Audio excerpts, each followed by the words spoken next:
One of the quickest ways to make a spouse feel invisible is making them repeat the same request over and over and over and over and over. I was going to get to it, or I forgot.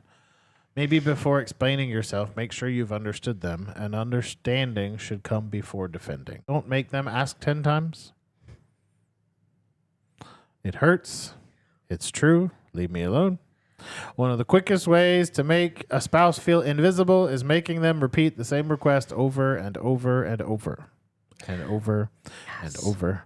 Nobody wants to become a reminder system. They don't want to be the nagging spouse. They don't want to be the person who never shuts up about it. When possible, respond.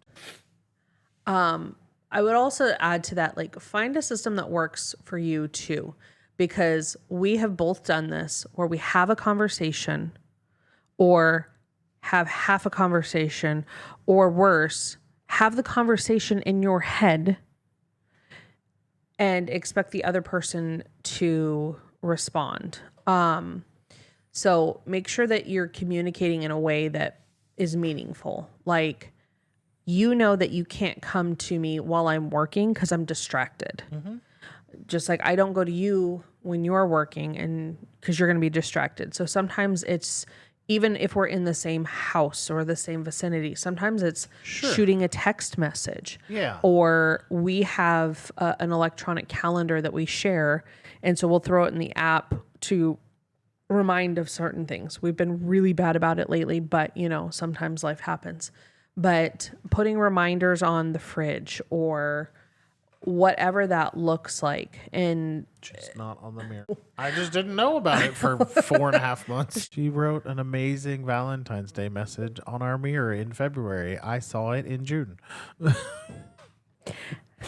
After I had taken a shower.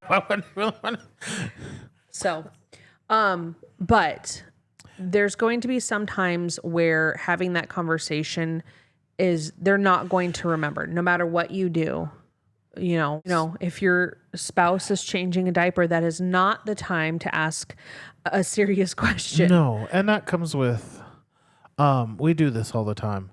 Hey, call me when you got a second. Mm-hmm. That's okay. When I have 10 seconds, I'll call you. Because for us, it's like doctor's appointments or kids or travel or whatever. This comes under don't ask your husband in the middle of the Super Bowl or the Daytona 500 or whatever to do something serious. And it's, hey, when you got a second, call me so we can talk about this. Yeah. But we also realign too on some of the important things during our date days or our strategy meetings that we call them.